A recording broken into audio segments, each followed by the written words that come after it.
Hello दोस्तों, आज हम पढ़ेंगे doctrine of eclipse provided in article 13। The doctrine of eclipse state that any law which is inconsistent with the fundamental light is not invalid. It is not totally dead, it is not totally dead but overshadowed by the fundamental light. अभी doctrine of eclipse बात करता है, ग्रहण लगाता है ये basically.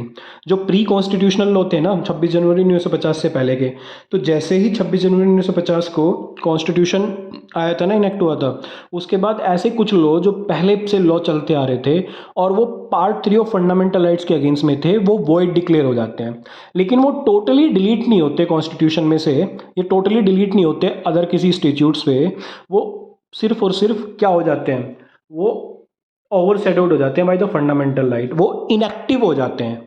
तो वो इनएक्टिव रहते हैं कुछ दिनों तक। लेकिन सपोज करो 4 साल या 5 साल बाद गवर्नमेंट कोई ऐसा लॉ बनाती है कि वो जो पहले के लॉ थे, जो कॉन्स्टिट्यूशन आने से पहले लॉ थे और कॉन्स्टिट्यूशन आने के बाद जो इनएक्टिव हो गए थे, और लॉ बना के उस लीगल इम्पीडमेंट को हटा देती है और उस लॉ को एक्टिव कर देती है, तो हम बोल देते हैं जो ग्रहण लगा था ना कॉन्स्टिट्यूशन आने के बाद, वो ग्रहण हट गया। इसी ग्रहण को हम बोलते हैं डॉक्ट्रिन ऑफ एक्लिप्स, जो फंडामेंटल राइट्स आने के बाद लगा था।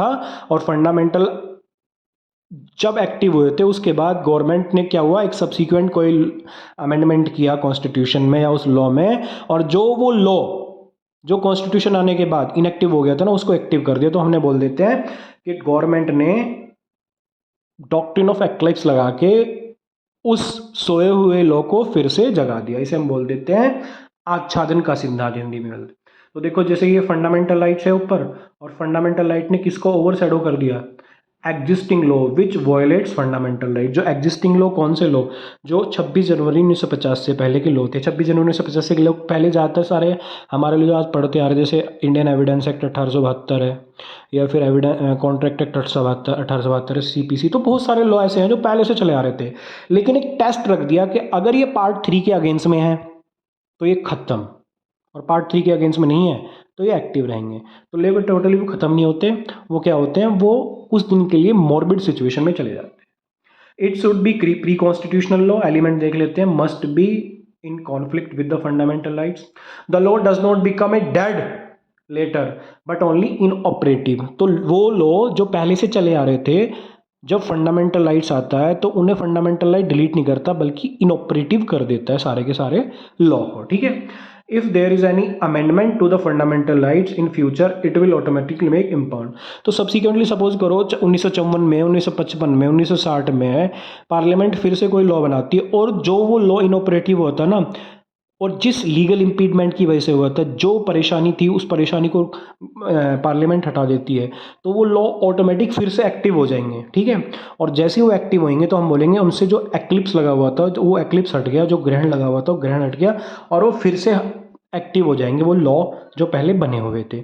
इसी को हम बोल देते हैं आच्छादन का सिद्धांत या डॉक्ट्रिन ऑफ एक्लिप्स।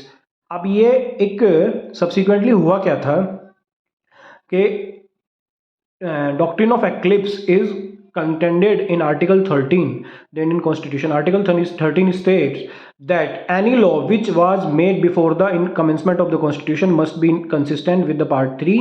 तो ये बेसिकली बोल रहा है कि जो लॉ 26 जनवरी 1950 से पहले बने हुए थे वो कंसिस्टेंट होने चाहिए। किसके कंसिस्टेंट होने चाहिए, पार्ट 3 ऑफ कॉन्स्टिट्यूशन के। अगर वो इनकंसिस्टेंट है, अगर वो अगेंस्ट द फंडामेंटल राइट्स है, पार्ट 3 है, तो उस कंडीशन में वो लॉ वॉइड डिक्लेयर हो जाएंगे, और वॉइड डिक्लेयर होने के बाद वो ख़त्म हो जाएंगे। तो बेसिकली वो ख़त्म तो हो गए, लेकिन सिर्फ और सिर्फ वो इनऑपरेटिव हुए हैं।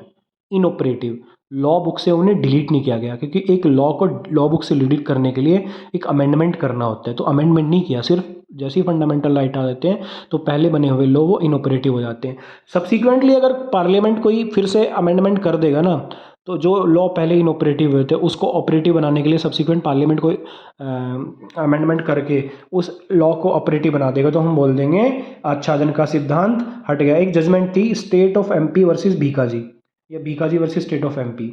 उसमें हुआ क्या था कि एमपी गवर्नमेंट ने ना 26 जनवरी 1950 से पहले एक लॉ बनाया और बोल दिया कि जितनी हमारे स्टेट में बसेस चल रही हैं या टैक्सी चल रही हैं, हम इसे क्या करेंगे, इनका नेशनलाइज कर रहे हैं। अब इन पे सारा का सारा अधिकार गवर्नमेंट का होएगा, गवर्नमेंट ही ने चलाएगी।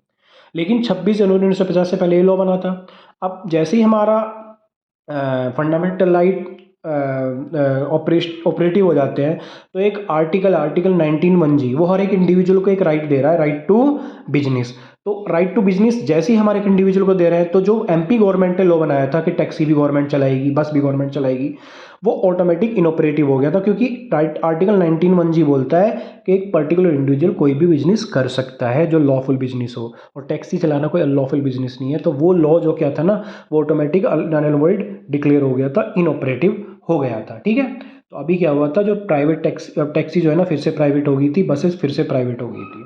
ठीक है, तो इस 26 जनवरी 1950 से पहले जो लॉ बनाया था उस पर लग गया था कौन सा, डॉक्ट्रिन ऑफ एक्लिप्स। लेकिन होता क्या है कि 4 साल बाद अब इंडियन गवर्नमेंट एक लॉ बनाती है और बोल देती है कि नहीं नहीं, टैक्सी और बसेज और फलाने जितने भी पब्लिक ट्रांसपोर्ट है, इसको हम नेशनल इंटरेस्ट में नेशनलाइज कर रहे हैं। और इस कंडीशन में जो 19(1)(g) ने जो पहले जो लॉ था ना एमपी गवर्नमेंट ने बनाया था, उस पर एक्लिप्स लगा दिया था। उस एक्लिप्स को हटा के फिर से वो जो एमपी गवर्नमेंट का लॉ था वो ऑपरेटिव हो गया था, तो इसे हमने बोल दिया डॉक्ट्रिन ऑफ एक्लिप्स। और ये बड़ी लैंडमार्क जजमेंट है, Bikaji versus state of MP. इसके बाद Deepchand versus state of UP में बोल दिया कि पोस्ट कॉन्स्टिट्यूशनल लॉ पे 26 जनवरी 1950 के बाद बने लॉ पे क्या नहीं लगता, डॉक्ट्रिन ऑफ एक्लिप्स नहीं लगता। लेकिन एक केस हुआ था state of Gujarat versus Ambika mills, उसमें बोल दिया था कि पोस्ट कॉन्स्टिट्यूशनल लॉ पे भी कुछ कंडीशन में डॉक्ट्रिन ऑफ एक्लिप्स लग सकता है, क्योंकि अगर आर्टिकल 19 की बात करें तो आर्टिकल 19 सिर्फ और सिर्फ सिटीजन को राइट देता है, right to freedom, non citizen को नहीं देता।